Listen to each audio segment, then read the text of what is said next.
খুবই সুন্দর হয়েছে।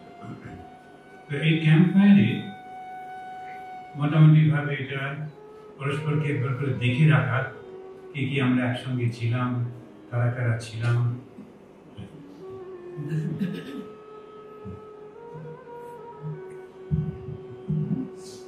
কে কে ছিলাম, কারা কারা ছিলাম, এই সমস্ত গুলো আমাদের পরে আবার কারোর সঙ্গে দেখা হবে কি হবে না তা তো ঠিক নেই। আর একটা হচ্ছে এটা আমরা খুব বড় ফ্যামিলি হয়ে যাই যখন বিভিন্ন জায়গায় যাচ্ছি, বিভিন্ন জনের সঙ্গে পরিচয় হচ্ছে, তখন একটা এখানে যেমন এখন এই নিচেতে জলপাইগুড়িতে বা আমাদের শিলিগুড়িতে যারা যারা রয়েছেন তাদের সঙ্গে আপনাদের পরিচয় হচ্ছে, ওদেরও পরিচয় হচ্ছে। যদি আসামে কখনো বেড়াতে যাচ্ছে, ও জানে একজন বন্ধু রয়েছে, তাকে যেতে পারি।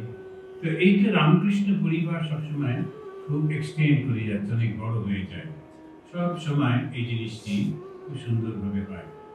তো এটারই মেন উদ্দেশ্য এই ঠাকুরের ভাবে একটা খুব বড় পরিবার তৈরি করা। আর একটা যেটা আমার খুব মনে আসছে আজকাল, সেটা হচ্ছে যে সত্য যুগের সূচনা তো ঠাকুর আসার সঙ্গে সঙ্গে হয়েছে, আর সেই সত্য যুগে আমরা তার একেবারে প্রথম সারিতে বলা যেতে পারে।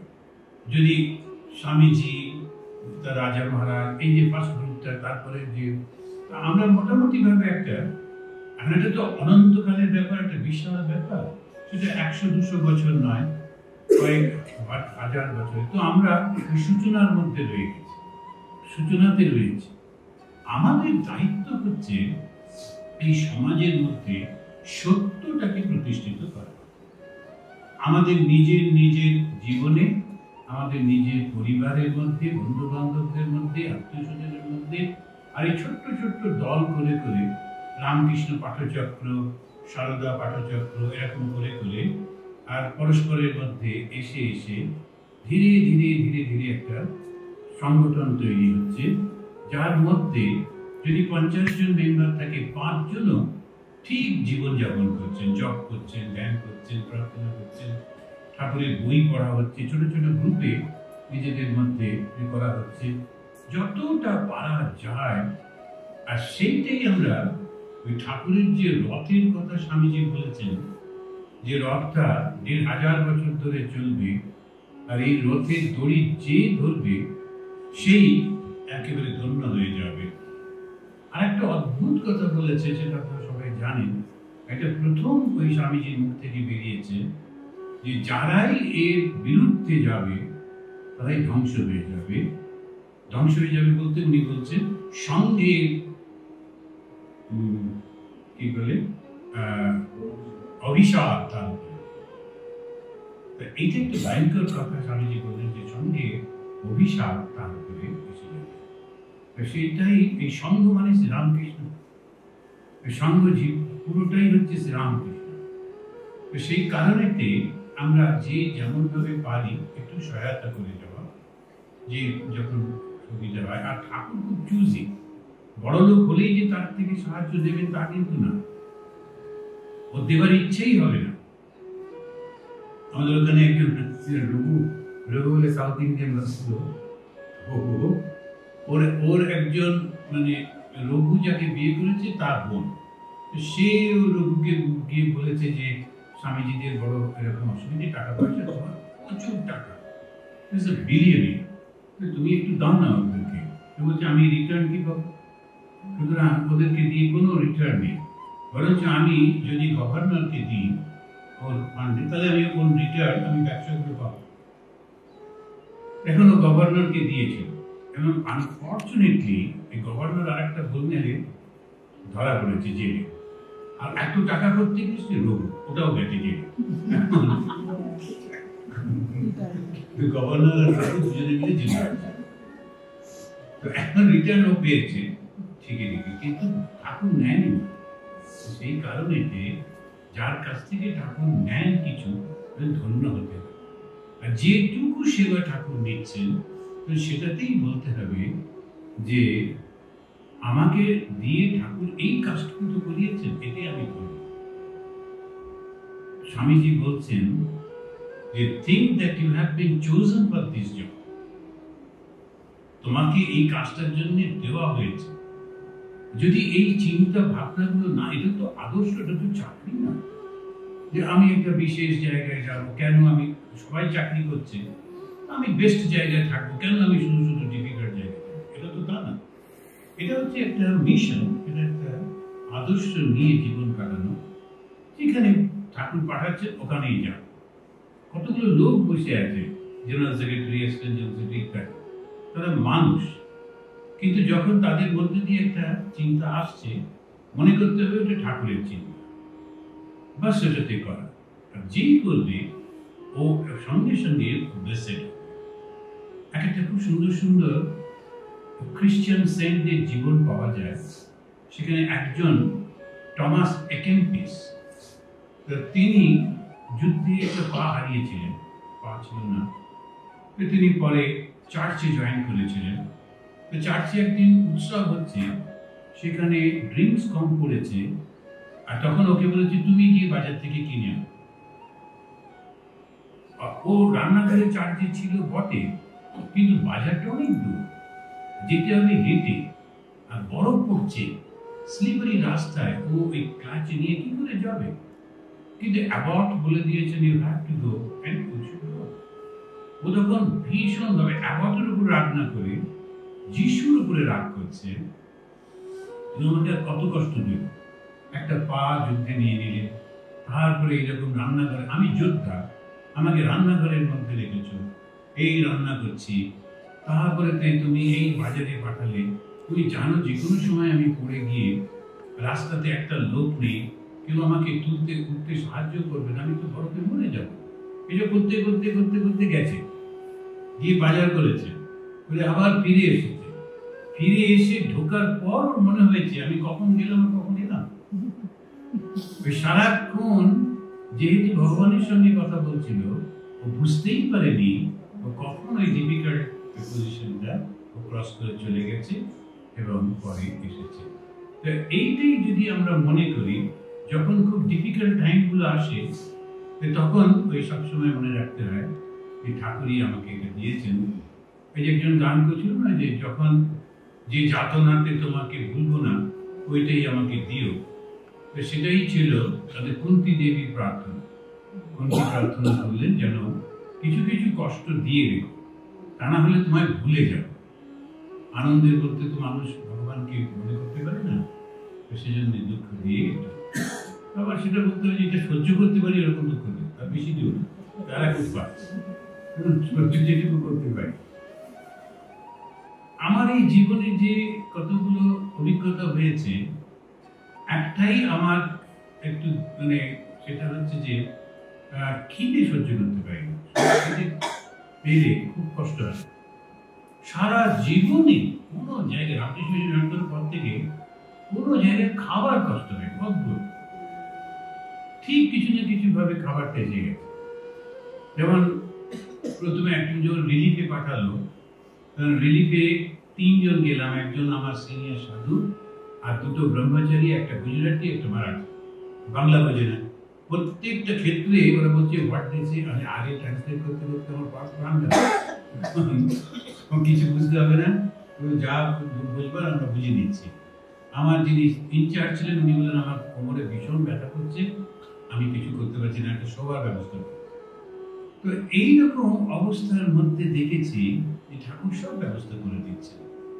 গৌহাটি থেকে নওগাঁও একটা গ্রামের মধ্যে রিলিফ করতে যাবে, আর আমাদের ওখানে যে মহারাজ ছিলেন, অনেক ওরা জানেন, ইজ্জানন্দজি, উনি একটু অন্য টাইপের ছিলেন।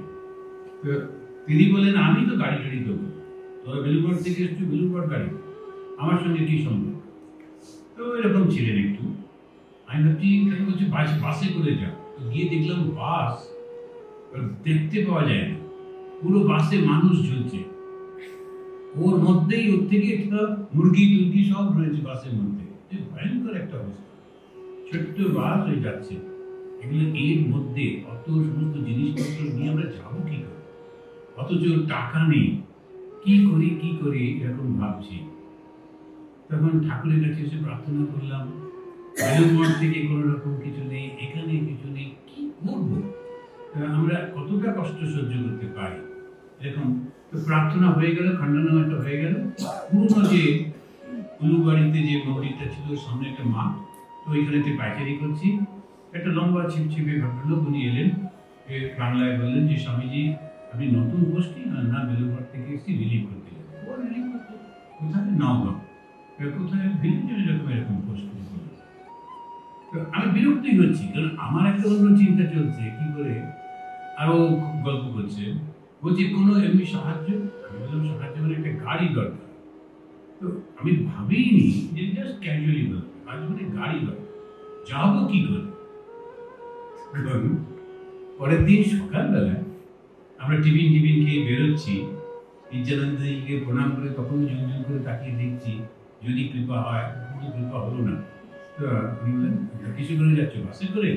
আমি বললাম দেখি বাস কিংবা কিছু ট্রাকও পাওয়া যায়, ভালো সাজেশন, বাসের থেকে ট্রাকটা খারাপ না। তারপরে ঠিক আছে, বেরোতে যাবো, দেখছি গেটের কাছে একটা লোক দাঁড়িয়ে আছে। আমার নামটা জিজ্ঞেস করে গেছিল ভদ্রলোক, সেই নামটা লেখা আছে বাবু। আমি বললাম কি ব্যাপার? বলে আপনার জন্য স্যার গাড়ি পাঠিয়েছে। গাড়ি পাঠিয়েছে?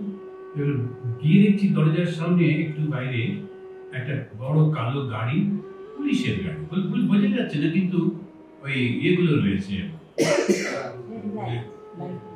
উপরেতে, ওরা যেমন মেসেজ গুলো নেয় না, সেই মেসেজ নেবার জন্য কিছু একটা গাড়ি ঝাঁকে যায়। এবারে ওই মহারাজকে বললাম, তার মধ্যে একটু মজা, কত আর কষ্ট করবো না, তো একটু মজাও তো করতে হবে। ওই মহারাজ বলছেন ভাই কার গাড়ি? মহারাজ একটু ভাড়া নিয়েছি। সে কি কত টাকা পড়বে? বেশি পড়বে না, এই ধরুন 2-5 হাজার টাকা পড়বে। কে দেবে? আপনি দেবেন? হ্যাঁ না আমি বুঝবো না, এসব করে যাচ্ছে। আপনি বোম্বেতে ছিলেন, কত প্রণামী পেয়েছেন, কি কার জন্য একটু খরচা করুন। না তুমি এসব করবে। আমি বললাম আচ্ছা ঠিক আছে, আপনি উঠুন, করে দেখা করে নিয়ে যাচ্ছি। ওই ভদ্রলোক ওখানকার পুলিশের সুপারিনটেন্ডেন্ট নিজের গাড়িতে পাঠিয়ে দিয়েছে। এটা যদি মিরাকল না, তো কোনটা? চলতে চলতে ও সেখান থেকে ও ফোন করছে যে স্বামীজি আপনাকে গাড়ি দিয়েছি, নিয়ে গিয়ে একটা গেস্ট হাউসে তুলে দেবে, গভর্নমেন্ট গেস্ট হাউস, একদম চিন্তা করবেন না, লোকাল পুলিশকে বলে দিয়েছি, ওরা সাহায্য করবে। আর একটাই রিকোয়েস্ট, সব হয়ে গেলে আমার বাড়িতে এসে একটু খাওয়া দাওয়া করতে হবে, একটি পদ্ধতি দিতে হবে। এইগুলো নিশ্চয়ই। আর আরেকজন যে মহারাজ ছিলেন উনি বলে কে বলছে? সুপারিনটেন্ডেন্ট। কি বলছে? বলছে নেমন্তন্ন করবে। ও একটু স্ট্যামার ছিল, তখন বলছে কবে যাবো? কবে যাবো? আগে রিলিফটা করতে হবে, কবে যাবো? তো এইসব করতে করতে গেলাম। এরপরেতে ওইখানে গিয়ে উঠেছি, পুলিশগুলো আর দেখাই করে না। তখন এই বাঙালি খেলাও চলছিল। আমরা যদিও প্ল্যান করলাম যে বাংলা কথা বলবো না, সবসময় হিন্দিতে কিংবা ইংলিশে, মোস্টলি ইংলিশে বলতাম, কিন্তু তবু লোকেরা বুঝে গেল, কেননা কখনো কখনো তো হয়ে যাচ্ছে। এখন বুঝলো কি করলো, একটা লোক কোনো সাহায্য করছে না। ওখানে একটা চায়ের দোকান ছিল, ওকে বললো আমরা শুধু পাউরুটি আর চা খাচ্ছি, সকালে ব্রেকফাস্ট, দুপুরের লাঞ্চ, রাত্রে ডিনার, পাউরুটি আর চা। 2 দিন হয়ে গেল। আমি দেখছি যে অম্বল হয়ে যাচ্ছে। ওই মহারাজ শুয়ে পড়লেন, বলে আমি আর পাচ্ছি না। ওই ব্রহ্মচারী দুটো একটু কনফিউজ, কিছুই করে উঠতে পারছি না। তারপরে আমি ভাবছি যে ওই লোকটিকে গিয়ে খুব হাতজোড় করে বললাম যে তুমি আমাদের একটু ভাত ফুটিয়ে দাও, তোমার সব রান্না হয়ে যাওয়ার পর যে আগুনটা থাকবে, একটা হাঁড়ি কিনে দিচ্ছি, একটু ভাত ফুটিয়ে দাও, ওর মধ্যে 2টো আলু দিয়ে দাও, বাস এইটু, বদলে আমরা তোমাকে টাকা দেবো। তাও করলো না। তখন ভাবলাম কি করি, তখন ওই ভদ্রলোককে ফোন করবো কিনা। তখন তো এরকম মোবাইল ফোন নেই, যেতে হবে কোনো জায়গায়, সে ফোন কোথায় কি হবে না হবে। এই করতে করতেই ফিরে আসছি, ফিরে এসে বসেছি বারান্দায়। একটি লোক এসে বলছে এই সামনের বাড়ির মহিলা আপনাকে ডাকছে। সামনের বাড়ি প্রথমকে চেনে না, তবু গেলাম আমরা দুজন। তখন একটি অল্প বয়সী বউ, একটু ভাঙা বাংলা, ও বলছে শ্বশুর শাশুড়িকে নিয়ে দাঁড়িয়ে দরজার কাছে বলছেন যে আপনারা ভগবানের ঘর থেকে এসেছেন আমাদের মানুষদেরকে সেবা করতে, কিন্তু দুদিন ধরে আপনাদের খাওয়া হয়নি আমরা লক্ষ্য করেছি। আমরা আপনাদের যত দিন থাকবেন আমরা খাওয়াতে চাই। দেখুন মা, আমরা এখানে 1 মাস থাকতে পারি, কোনো চিন্তা নেই, 1 মাসই খাবো, শুধু আমাদের বাড়িতে এসে খাবো, কারণ 4 জনের খাবার নিয়ে যাওয়ার লোক নেই। আর এই সকালবেলায় আপনাদের চা আর একটু ব্রেকফাস্ট আমার স্বামী পৌঁছে দিয়ে আসবে। এটা যদি মিরাকল না হয় তো কোনটা মিরাকল? ঠাকুর মা নেই এ কথাটা বলবো কি করে? দুদিন শুধু কষ্ট হয়েছিল, তারপর থেকে প্রায় 1 মাস 5-7 দিন ছিলাম, রোজ নানান রকম পদে খাওয়ানো হতো। আমরা গিয়ে বসে খুব আরাম করে খেতাম, আবার পেছনে দাঁড়িয়ে হাওয়াও করতেন। ওদের বাড়ির সব বউগুলো ভাষা বলতে পারছি না, ওই অ্যাসামিজ ভাষা, তবু ওই বাংলা বলে বলে যেটুকু, কিন্তু এরকম ভাবে।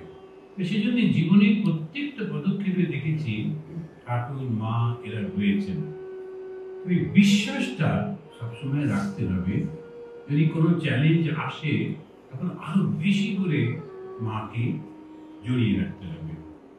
কখনো মাকে ভুলে না আর তোমার সঙ্গে কথা বলবো না, এরকম না, আরো বেশি করে। যেমন শিশুকে মারলে মা মারছে, শিশু মাকেই জড়িয়ে ধরে, তেমনি ভাবে খুব করে মাকেই জড়িয়ে ধরতে হবে। আর আমাদের নানান রকমের ত্রুটি বিচ্যুতি থাকে, সেইগুলোকে শুধরে শুধরে তুমি যত তাড়াতাড়ি পারো আমাদের মুক্তির ব্যবস্থা করো। স্বর্গে যাবো না, মুক্তি। স্বর্গে গেলে আবার ফিরতে হবে, স্বর্গে গিয়ে কিছুদিন থাকা আমাদের আর দরকার নেই, মুক্তিতে যাবো। এইটাই হচ্ছে আমাদের, যখন যত জীবনের অভিজ্ঞতা বাড়ে তখন এই বিশ্বাসগুলো আসে। এক একটা অভিজ্ঞতার মধ্যে বোঝা যায় যে কেমন করে এটা হয়। কত সুন্দরভাবে সব আন্দামানে ওই ছোট্ট বোটে করে আমরা যখন ওই সামনে যে আইল্যান্ড থেকে ফিরছি রাত্রির বেলায়, তখন তুমুল ঝড় উঠলো আর বোটটা লাফাচ্ছে। তখন আমার মনে হলো তার আগেই শুনেছি ওর মাসখানেক 1.5 মাস 2 মাস আগেই ওই রকম ভাবে একটা বোট মাঝখান থেকে ভেঙে গেছিল, অনেক ওই জায়গাটাতেই মারা গেছে ওই স্ট্রেসটাতে মধ্যে। তো তখন আমি ভাবলাম যে কি হবে, এত জোন এসেছে রিট্রিটে, একটা অ্যাক্সিডেন্ট হলে কি দাঁড়াবে। তখন এই সবাইকে বললাম রামকৃষ্ণ জন্ম গানটা করতে, শুধু শুধু মনের মধ্যে একটা ভয়। কিন্তু তখন আমার সঙ্গে যে মহারাজ ছিল ও তাড়াতাড়ি করে গিয়ে ওই সেই একটা কি যেন ছিল লাইফ জ্যাকেট, ওটা বলে আরো দম বন্ধ হয়ে আসছে। আমি বললাম এটা হাতে নিয়ে নামালে ভালো, ওর উপর উঠে এখানে, কিন্তু বললে আরো দম বন্ধ। তো যে কোনো ঠিক ঠিকানা নেই কি একটা জ্যাকেট দিয়েছে, তো সেই লাইফ জ্যাকেট নিয়ে ও তাড়াতাড়ি করে জলের দিকে চলে গেল যদি কিছু হয়। আমি কিন্তু পূর্ণ বিশ্বাস মা কিচ্ছু করবে না। রামকৃষ্ণ শরণম গানটা এখন সবাই জানতো বলে ওইটা করতে লাগলাম এবং মুহূর্তের মধ্যে ওটা ঠিক হয়ে গেল। তো এই একটার উপর একটা ঘটনায় দেখেছি প্রভু অনেক কৃপা সবসময় অনুভব করা যায়। এটাতে খুব বিশ্বাস রাখতে হবে, ঠাকুর আছেন, মা আছেন। যদি দুঃখ হয় তাহলে কারণ আছে, কোনো একটা সময় কোনো একটা জন্য এই দুঃখটা পাওয়া আমার প্রয়োজন ছিল, তাই পেলাম। লোকেরা যদি ভুল বোঝে ঠিক আছে, কিন্তু যিনি একেবারে জগদীশ্বর, তার বড় বড় দুটো চোখ, জগন্নাথ, চোখের পাতাও নেই, কখনো উনি মিস করেন না। কে কি করছে না করছে সবটাই ওনার নজরে থাকে।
যেটা ক্ষেত্রতে আপনি বলেছিলেন তাদের মহারাষ্ট্র থেকে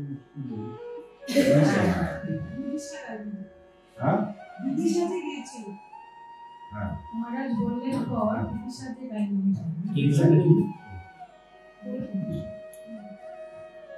সংসার যাবে সেটা গোবর দিয়েছিল।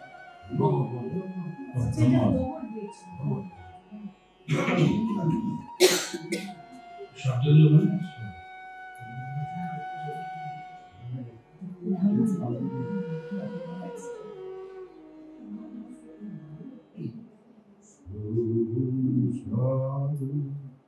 যাবে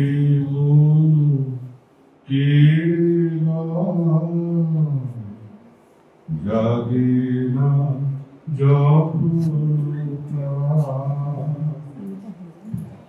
কখনো না প্রলোভিত গাহি বসে তবু সংসার যাবে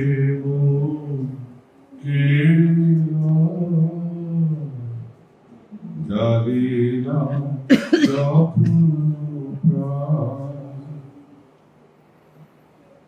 অন্তর জানি খবর সে আমার শূন্য মনের বৃথা শূন্য মনের বৃথা বৃথার উপহার পুষ্প পূজার জল ভক্তি দীনতা সংসার যাবে জানে না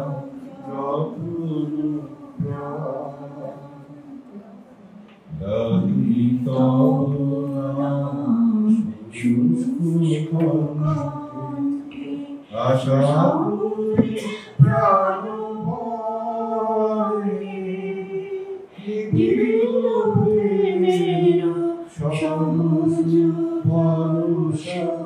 যদি নেমে আসে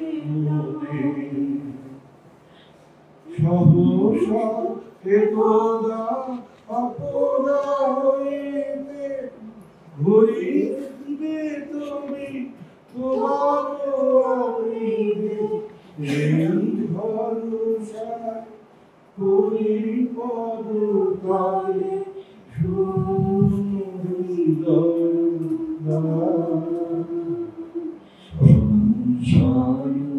যাবে জানে না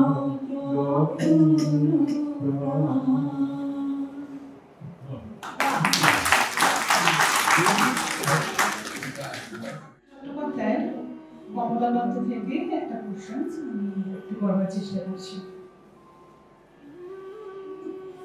কোথায় ফুল পাইলাম বলিতে পারি না, কিন্তু সেই প্রতিমার পদতলে পুষ্পাঞ্জলি দিলাম।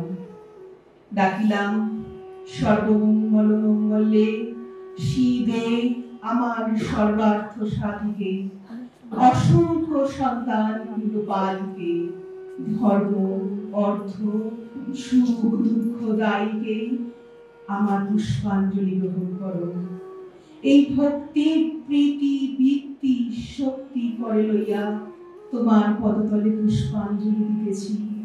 তুমি অনন্ত জলমণ্ডল ত্যাগ করিয়া এই বিশ্ব বিমোহিনী মূর্তি একবার জগৎ সমীপে প্রকাশ করো। নবরাগরঙ্গিনী, নববলধারিণী, নবদর্পে দর্পিনী, নব স্বপ্নদর্শিনী, এসো মা, গৃহে এসো। 6 কোটি সন্তানে একত্রে এককালে 12 কোটি গর্জন করিয়া তোমার পাদ পদ্ম পূজা করিব, 6 কোটি মুখে রাখিব মা প্রসূতি অম্বিকে, ধরিত্রী ধারিত্রী ধন ধান্য দায়িকে, নগাঙ্কুশোভিনী নগেন্দ্র বালিকে, শরৎ সুন্দরী চারুপূর্ণ চন্দ্রভালিকে। ডাকিব সিন্ধু সেবিতে সিন্ধু পূজিতে, সিন্ধু মথনকারিণী, শত্রু বধে দশভুজে দশ প্রহরণ ধারিণী, অনন্ত শ্রী অনন্ত কাল স্থায়িনী। শক্তি দাও সন্তানে, অনন্ত শক্তি প্রদায়িনী। তোমায় কি বলিয়া ডাকিব মা?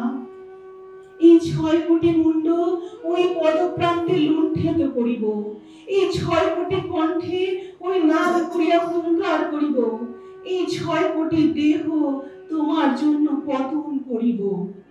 না পারি এই 12 কোটি চক্ষে তোমার জন্য কাঁদিব। এসো মা, গৃহে এসো। যাহার 6 কোটি সন্তান তাহার ভাবনা কি?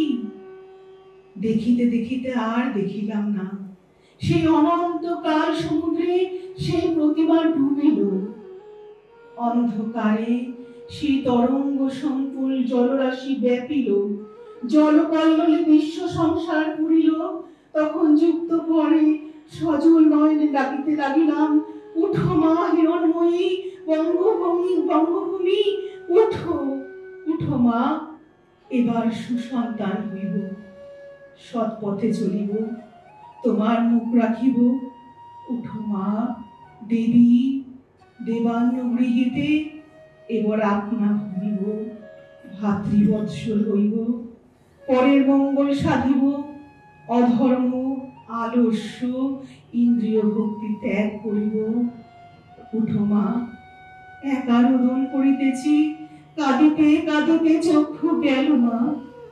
উঠো উঠো উঠো মা বঙ্গজননী।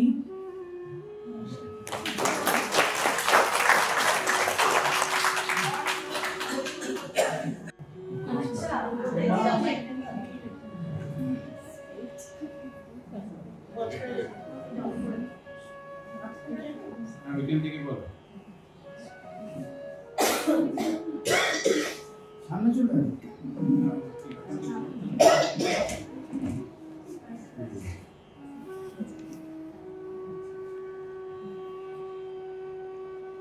কবিগুরু কবিগুরু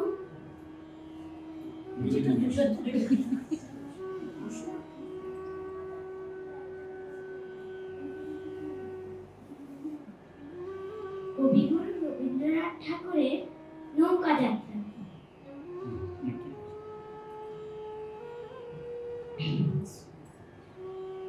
মধুমাছির ওই যে নৌকাখানা বাঁধা আছে রাজগঞ্জের ঘাটে, কারো কোনো কাজে লাগে না তো, বোঝাই করা আছে কেবল পাটে।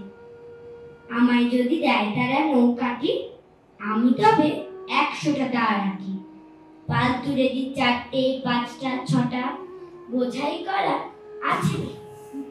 পাল তুলে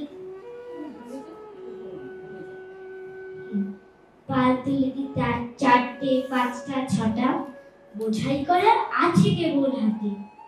আমার যদি দেয় তারা নৌকাটি, আমি তবে 100টা দাঁড় রাখি।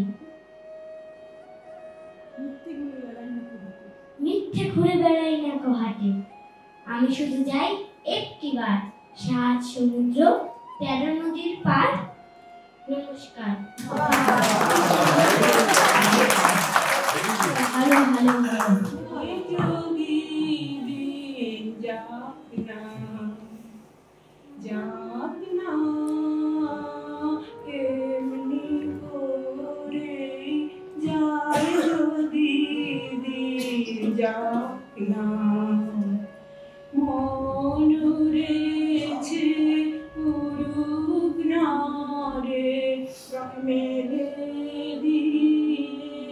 গানের পাখনা যাক না,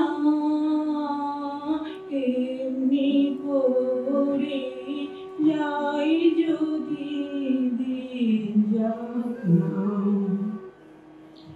আজকে আমার প্রাণ ভরার সুর ছুটেছে, দেহের বাঁধ ছুটেছে, মাথার পরে খুলে গেছে আকাশের ওই সুনীল ঢাকনা। যাক না এমনি করে যাই যদি দিন, যাক না। ধরণী আজ মেলেছে তার হৃদয় খানি, সে যেন রে কাহার বাণী। কঠিন মাটি মনকে রাধে দেয় না বাধা, সে কোন সুরে সাধা। বিশ্ব বলে মনের কথা, আজ করে আজ থাকে থাক না, যাক না এমনি করে যাই যদি দিন, যাক না।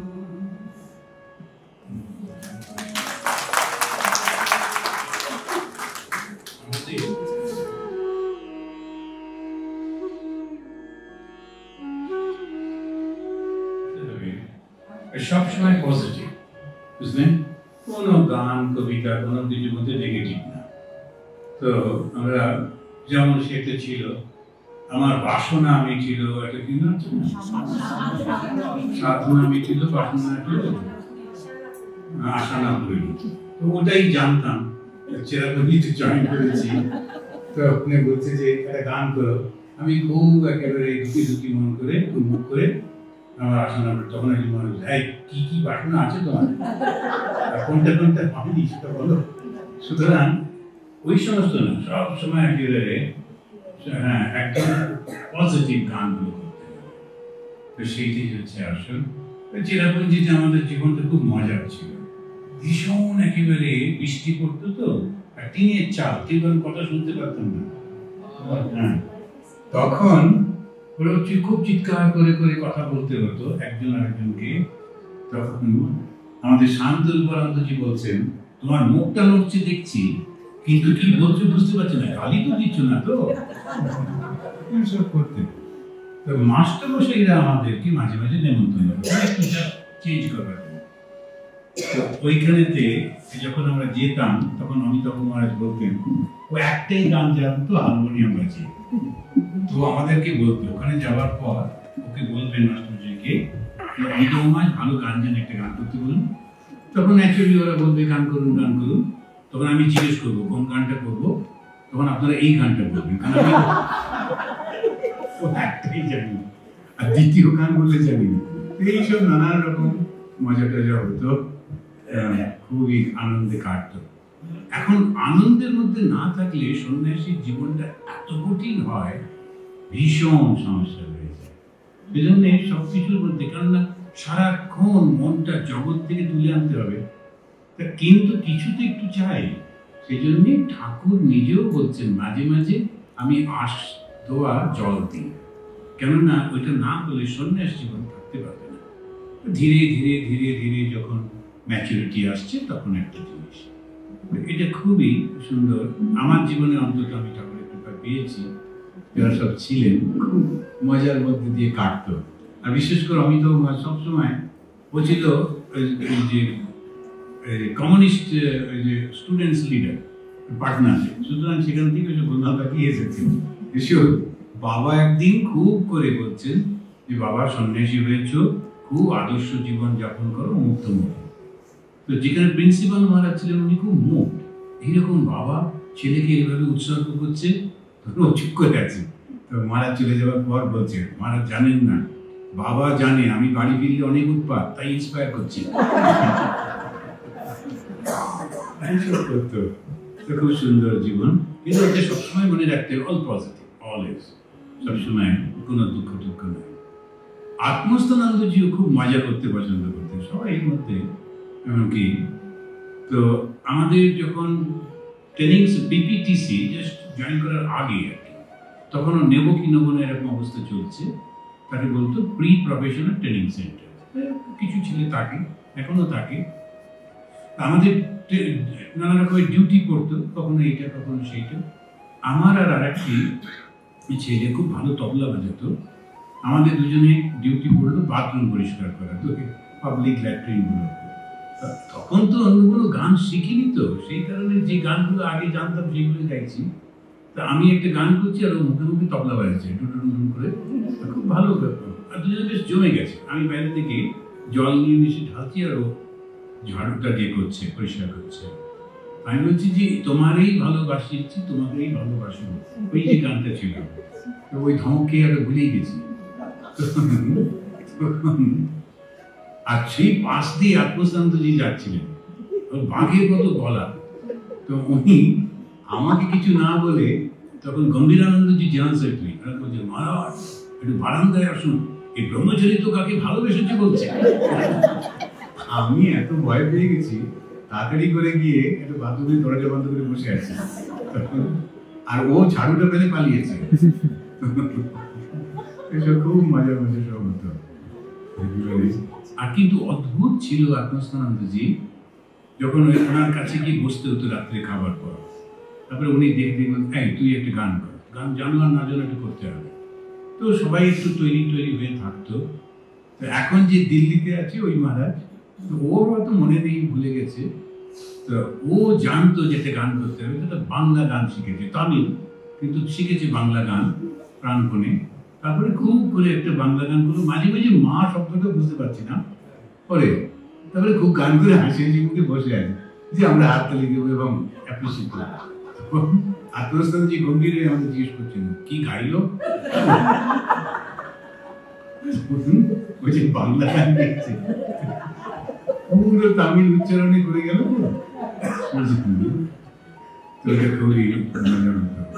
কিন্তু একটি ছেলে এসেছিল, খুব সুন্দর দেখতে, প্রায় 5 ফুট 7 ইঞ্চি 6 ফুটের কাছাকাছি, ফর্সা সুন্দর দেখতে। আর ও যখন গানগুলো করতো, হিন্দি গান, মানে একেবারে অসাধারণ গান করতো, আর গান করতে করতে চোখ দিয়ে জল পড়তো। তো আমরা খুব মুগ্ধ, আমরা সবাই আলোচনা করতাম কত অ্যাডভান্স সোল, যে ভগবানের গান করতে করতে চোখে জল পড়ে। আমরা খুব কাঁদবার চেষ্টা করতাম, ওটা জল নেই, কি কাণ্ড, কিছুতেই জল পড়ে না চোখে, কি একটা হচ্ছে, কি করে ভগবান লাভ করবো। এরকম হতো। ও বেশি গান করলো, মহারাজ ওকে ডাকলেন করো গান।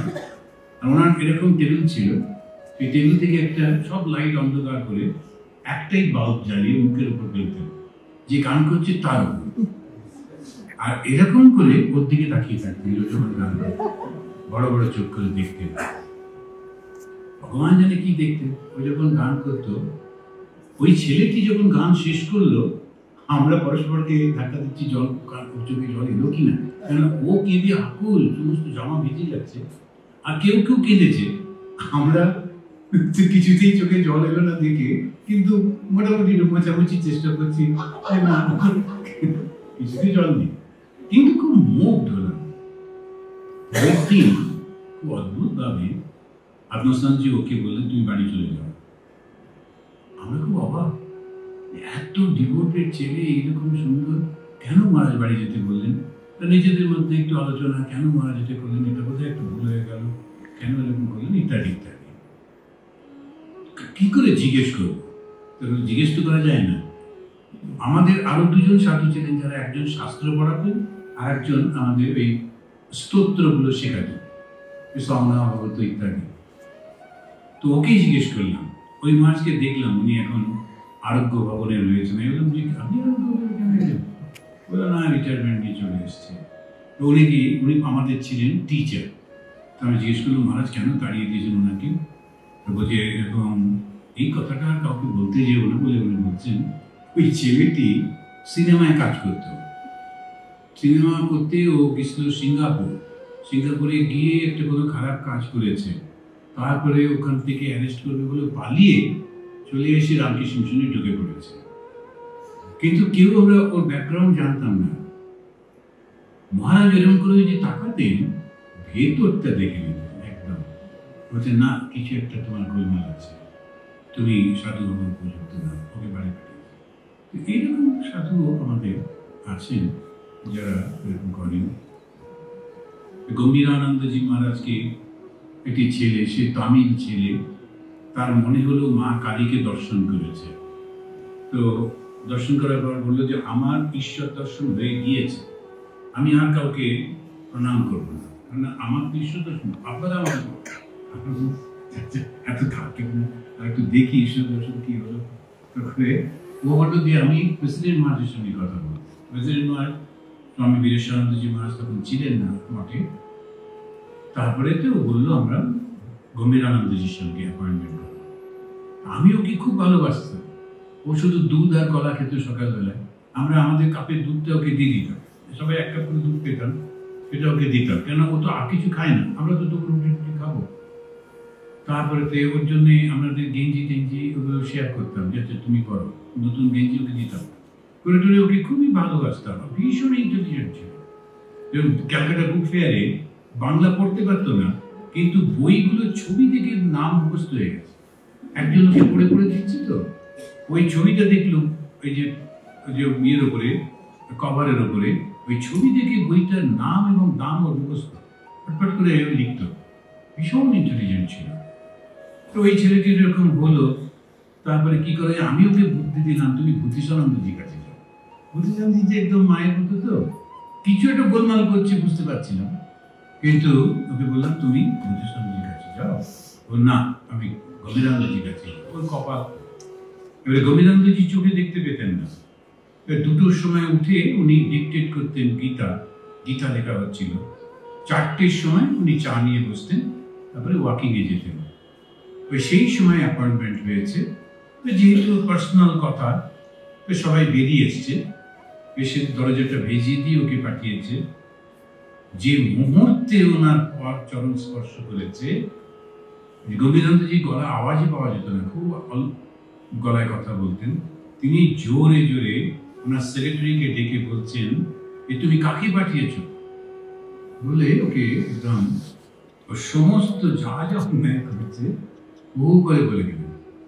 একে কে আমার চরণ স্পর্শ, তুমি যে বললে একজন ব্রহ্মচারী আসবে, চরিত্রহীন কাকে পাঠিয়েছ আমার ঘরে, বলে খুব একদম বকাবকি। আর ও তখন ঠকঠক ঠকঠক করে কাঁপছে। স্পর্শ মাত্রই সমস্ত রকম। ও ওই আসার আগে একটি বন্ধুর বাড়িতে থাকতো, তারপরে ওই বন্ধুর বোন করে তারপরে এসেছিল। কিন্তু উপরে ভীষণ দেখাতো, ধ্যান করতো, চুপ করে বসে থাকতো, এসবগুলো দেখে থেকে আমরা খুব ভেবেছিলাম যে বাবা খুব ভালো ছেলে। কিন্তু মহারাজের চরণ স্পর্শ করার সঙ্গে সঙ্গে উনি একদম পরিষ্কার সন্ন্যাসী হওয়ার যোগ্য। তখন কি করে যায়, আবার সে ওকে বলে টলে পাঠিয়ে দেবো। ও আম্মাজি বলে একজন আছেন না, আম্মাজি সেক্রেটারি হয়েছিল। এই সমস্ত। তারপরে গম্ভীর মাঝে আমরা শুনতাম না দূর থেকে, আবার কি বলা যায় না, কোনো দরকার নেই। মহারাজ আপনাকে চলছে না, উনি আসতেন। এইরকম সব আমাদের সাধু জীবনে হয়। কিন্তু সঙ্গের মধ্যে ঈশ্বর লাভ করেছেন এরকম অনেক সাধু আছে, যারা এরকম ইচ্ছা করলেই এইগুলো দেখতে পান, বলতে পারেন, কিন্তু প্রকাশ থাকে না। এটা একটা সঙ্গের মধ্যে নেই এরকম বলা চলে না। স্বামীজি বলেছেন এই সঙ্গ কোনোদিন ব্রহ্মজ্ঞানীর অভাব হবে না, থাকবেই থাকবে। একজন খুব থাকে, খুব ভালো সবার মধ্যে হলো। এই যে পুরো অর্গানাইজ করা হলো, একটা হচ্ছে আমাদের দিল্লির কাছে ক্ষেত্রী, খুব টাফ। ওইখানেতে এই আমাদের মল্লিকা এবং ওর কয়েকজন বন্ধু, তারা গিয়ে দেখে কথা বলে কোথায় কি হবে এই সমস্ত করে টরে অর্গানাইজ করেছে। এটাতেও বোধহয় একবার দুবার ভিজিট করেছে, এসে সমস্ত কিছু করা, তারপরে চাঁদা তোলা, তারপরে কিভাবে কি করা যাবে, কাকে কি দেওয়া হবে, এত ডিটেলসে সব করেছে। তবে সবাই মল্লিকাদি করছে বটে, আরেকজন আছে ওর পেছনে যে একটা কথাও বলে না, সে হচ্ছে মিস্টার চৌধুরী।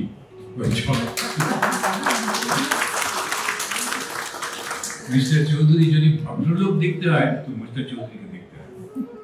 পারফেক্ট জেন্টলম্যান, একদম চুপ করে থাকেন, কিন্তু আন্দামান থেকে লক্ষ্য করে দেখেছি যত ড্রাফটিং করা, যত উত্তর সব উনি করে দেন। আর ওই শিব তো শুয়ে থাকে, কালি নিচে বেড়ায়, সবাই ভাবছে কালি করছে, কিন্তু আসলে শিবই করে। তো এই চৌধুরী বাবুকে সত্যি সত্যি অনেক ধন্যবাদ। আপনি এত শরীর খারাপ থাকা সত্ত্বেও উনি এসেছেন, একটা বারও কাউকে বলেননি আমার শরীর খারাপ। লক্ষ্য করে দেখেছেন, একটা বারও বলেননি অসুবিধে হচ্ছে। Very very perfect gentle. Andaman থেকে দেখছি ওনাকে, ভেরি কার্টিয়াস, ভেরি জেন্টল। আমি খুব ইমপ্রেসড ওনাকে দেখে, সত্যি খুব ভালো। ঠাকুর আপনাকে দীর্ঘ জীবন দিন, সুস্বাস্থ্য দিন, খুব ভালো থাকুন। তো আমাদের এই প্রত্যেককে এই যে সাহায্য করছে, আমি জানি না এর পরে আর এইরকম অর্গানাইজ করা যাবে কিনা, কেন আমাদের তো একটু বয়স হয়ে যাচ্ছে, শরীরটা হচ্ছে, এগুলো বেশ স্ট্রেনাস। মানে একটা বিষয় নিয়ে 3 দিন ধরে কন্টিনিউয়াস করা খুব স্ট্রেনাস। আর কথা বলাটাও কিন্তু বেশ সত্যি লাগে। এমনি যেমন মাঠে ঘাটে কাজ করাটা যেমন, এটাও তেমনি। আর একটা সবসময় একটা আদর্শ চিন্তা নিয়ে করতে হয়, তো সেই কারণে তো সবাই আপনারা খুব আনন্দে সুস্থ থাকুন, ভালো থাকবেন। আর সবসময় মনে রাখবেন সত্যি সত্যি মা আছেন, ঠাকুর আছেন, একেবারে ডাউট করার কোনো কারণ নেই। খুব করে ডাকবেন, আর ডাকবেন ওই ভীতু ভয়ে পেয়ে ভক্তের মতো নয়, একেবারে নিজের মা বাবার মতো, যেখানে ডিম্যান্ড করা যায় যে একদম বলে যে কি কথা, তো আমার জন্ম তুমি দিয়েছো, আমার কর্ম তুমি দিয়েছো, এখন এই কষ্ট মষ্টগুলো আমাকে দিচ্ছ কেন? এসব আমি সহ্য করতে পারবো না। আমি মার কাছে প্রার্থনা করেছিলাম যে মা, তুমি আমাকে সাধু বানাচ্ছ বটে, কিন্তু ভিক্ষি আমি করতে পারবো না। ওই বড় লোকের কাছে কাছে গিয়ে 2 টাকা দেবেন, 5টা টাকা দেবেন, ও আমার দ্বারা হবে না। তো আমি সবসময় মাথা উঁচু করে থাকি, ওই রকমই থাকবো। আর কিন্তু যে কাজটা করবো সেটা ঠিক ঠিক সাহায্য করতে হবে। আজ পর্যন্ত কোনো সমস্যা হয়নি। মানে সত্যি সত্যি কথাগুলো বলতে গেলে গায়ে কাঁটা দেয়, একেবারে পাশে আছেন মনে হয়। আমার যখন অরুণাচলে ছিলাম, বেশ মোটামুটি সব গাঁট করালাম সমস্ত কিছু। তারপরেই একটা ফোন এলো, শিকাগোতে যাও। শিকাগোতে $2 মিলিয়ন লোন গিয়ে পৌঁছে শোধ করতে হবে। আমাকে যখন আমাদের মহারাজ বললেন, প্রভানন্দজি মহারাজ তখন জেনারেল সেক্রেটারি, আমি বললাম মহারাজ মিলিয়ন মানে কটা শূন্য সেটাই তো আমি জানি না, এখন 2 মিলিয়ন শোধ করবো?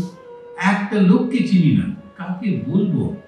তো বললো না তুমি পেরে যাবে, যাও। এসব করে গেলাম। আপনারা শুনলে অবাক পাবেন, 4 মাসের মধ্যে 2 মিলিয়ন শোধ হয়ে গেল। কে টাকাটা দিল, কিভাবে এলো, কিছু বুঝতেই পারলাম না। একদম এটা যদি মিরাকল, আমি সেই জন্য সবসময় বলি, একজন জিজ্ঞেস করছিল এরকম কোনো সাধু আছে রামকৃষ্ণ মিরাকল দেখাতে পারে? আমি তো সারাক্ষণ মিরাকল দেখাচ্ছি। আমার মতো বোকা সাধু রামকৃষ্ণ মিশনে খুব কম পাবে। অথচ ওই মার ইচ্ছা হয়েছে তাই আমাকে দিয়ে এত বড় বড় কাজ করা। সত্যি বলছি, এত বুদ্ধিমান সাধু আছেন আর এত ইন্টেলিজেন্ট, তারা কম্পিউটার জানে, ইংলিশ জানে, দারুণ দারুণ। কিন্তু মা আমাকে বেছে নিলেন, আর প্রত্যেকটা এই কাজের মধ্যে এত বড় বড় কাজগুলো সমস্ত হয়ে যাচ্ছে।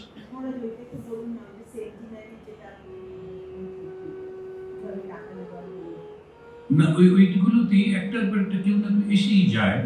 যেমন একজন এখান থেকে, যেমন প্রণব মুখার্জি, তিনি বলেছিলেন যে আপনি যাচ্ছেন বড় করে একটা অনুষ্ঠান করুন, তখন বেলুর মঠ বললো একটা চেষ্টা করো, কিন্তু কাকে নিয়ে করবো? না আছে লোক, না আছে জন। একজন আমেরিকান সাধু, ঠিক কাজের সময় ওকে কোথাও খুঁজে পাবেন না। যখন আপনি ডাকলেন বরদানন্দজি, কোথাও নেই। আর অদ্ভুত ভাবে বাড়ির মধ্যেই আছে, কিন্তু খুঁজে পেতাম না কোথায় থাকতো। সমস্ত হয়ে যাওয়ার পর গুনগুন করে সামনে এসে করবে এরকম সমস্ত। বরদানন্দজি হচ্ছেন আমার একমাত্র তিনি করতেন। আর বাকি এই ধরনের কাজ করা ওদের অভ্যেস নেই। কোনো রামকৃষ্ণ বেদান্ত সোসাইটি ওখানে একটাও এই ধরনের কাজ করে না। শুধু রবিবার দিন দরজা খুলে একটা বক্তৃতা করে, তারপরে hello hi how are you, meet and greet, এই হচ্ছে একটা প্রোগ্রাম থাকে। একটা হচ্ছে ডিসকোর্স, তারপরে মিট অ্যান্ড গ্রিট, একটু চাটা খায়, কথা বলে, এই পর্যন্ত। কিন্তু এরকম একটা বড় সমস্ত করা, সবাইকে ডাকা, তারপরে ব্যবস্থা করা, এটা কেউ করে না। আমি শুরু করেছি, যে খুব একটা ওরা পছন্দ করে তা না, কিন্তু এখন একটা চলছে এইভাবে। তো শিকাগো একটা অন্য ক্যারেক্টারিস্টিক্স তো সেই। তো যাই হোক, প্রায় 8টা বাজলো, এবার খেতে যেতে হবে। এবার একসঙ্গে সবাই মিলে খুব আনন্দ করে একটু রামকৃষ্ণ স্মরণম করে নেওয়া হবে নাকি? নেই বইটাই থাকলে একটু তারপরে সারাদিন কথা বলছি তো, ওরা তো ব্যথা হয়ে যায়।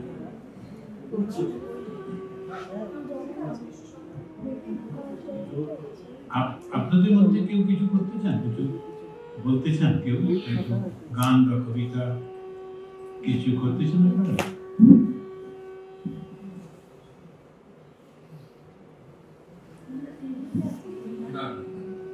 রামকৃষ্ণ শোনো না,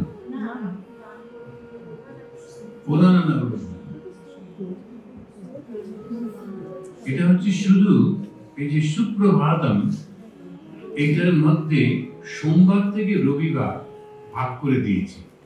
তো সোমবার হচ্ছে শিবের বার, তাই শিব এবং স্বামী বিবেকানন্দ। মঙ্গলবার হচ্ছে মা শারদামণি, সরস্বতী আর গঙ্গা। বুধবার হচ্ছেন ঠাকুর। বৃহস্পতিবার দিন গুরু। শুক্রবার দিন বৈষ্ণব, ওই জন্য বিষ্ণু, কৃষ্ণ, রাম। শনিবার দিন তন্ত্র, ওই জন্য মা কালী ইত্যাদি ইত্যাদি, মা দুর্গা। আর রবিবার দিন বেদান্ত। এরকম ভাবে সাজিয়ে কতগুলো স্তোত্র করে এটা। আর একটা রেকর্ড করা আছে, এইটা ওই অনুপের কাছে ওর লিঙ্কটা আছে, ওটা যদি আপনারা নিয়ে নেন তাহলে ওটা শুনতে পাবেন। আর সব সোমবার দিন চালিয়ে দিলেন সোমবার, তখন এই সোমবার শুনছেন, ওই বই দেখে দেখে একটু করতে পারেন বা শুনবেন, এটা করতে সুবিধা। এখন আর ঠিক সিনেমা নয়, ওই অ্যানিমেশন করে এরকম। আর একটাতে একটা অভিনয়ও করেছিল, সেটা সৌমিত্রের সঙ্গে, সেটা হচ্ছে কলকাতার কোহিনূর। ওই সিনেমাটা আমি দেখলাম, খুবই ভালো সিনেমা, খুব উত্তেজনা একেবারে। কলকাতায় কোহিনূর হারিয়ে গেছে, এটা কোহিনূরটা মানে খুব একেবারে খোঁজাখুঁজি, উত্তেজনা, খুবই ভালো। তখন ওই সত্যজিৎ আছে, আপনারা দেখতে পারেন এই বইটা, খুব ভালো। তো তাহলে আর কি, আর তো কোনো প্রোগ্রাম নেই? চরণ একসঙ্গে করে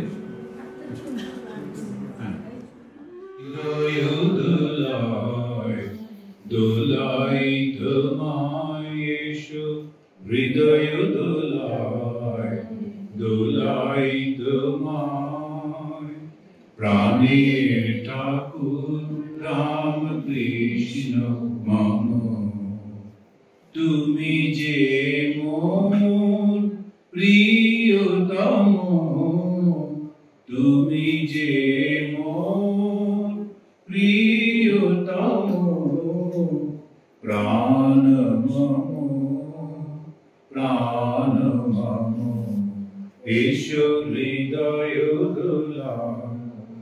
দোলাই তোমায়, খুঁজেছি বাহিরে এ ধারণা, তুমি বলেছ তুমি হৃদয়ে আমার, এ খুঁজেছি বাহিরে এ ধারণা, তুমি বলেছ তুমি হৃদয়ে আমার, এবার দর্শন দানে জোড়াও মন প্রাণী, এবার দর্শন দানে জোড়াও মন প্রাণী, দয়াল ঠাকুর নমো নমো নমো ঈশ্বর হৃদয়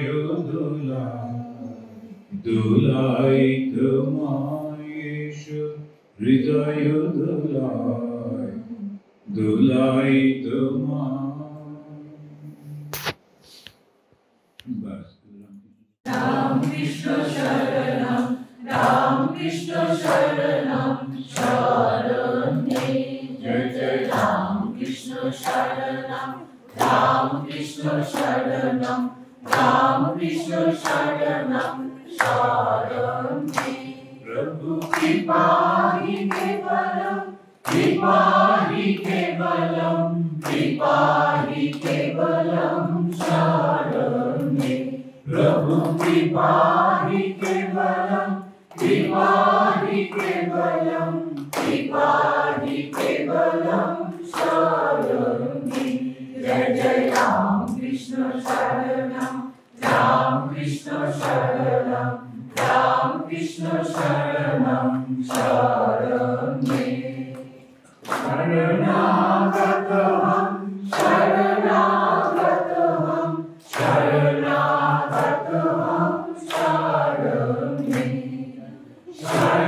शरणागतहं शरणागतहं शरणागतहं शरणे जय जय राम कृष्ण शरणम राम कृष्ण शरणम राम कृष्ण शरणम शरणे नमो श्री गुरवे नमो श्री गुरवे नमो श्री गुरवे नमो नमो नमो श्री गुरवे नमो श्री गुरवे नमो श्री गुरवे नमो नमो जय जय राम कृष्ण शरणम राम कृष्ण शरणम राम कृष्ण शरणम शरणे राम कृष्ण जय जय राम कृष्ण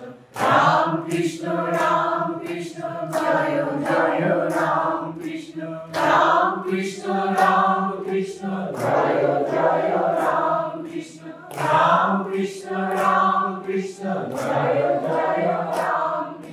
राम कृष्ण राम कृष्ण जय जय राम कृष्ण राम कृष्ण शरणम राम कृष्ण शरणम राम कृष्ण शरणम शरणे राम कृष्ण शरणम राम कृष्ण शरणम राम कृष्ण शरणम शरणे जय भगवान श्री राम कृष्ण देव की जय जय महामाई की जय जय स्वामी जी महाराज जी की जय ओम शांति शांति शांति शांति शांति शांति हरि ओम हरि ओम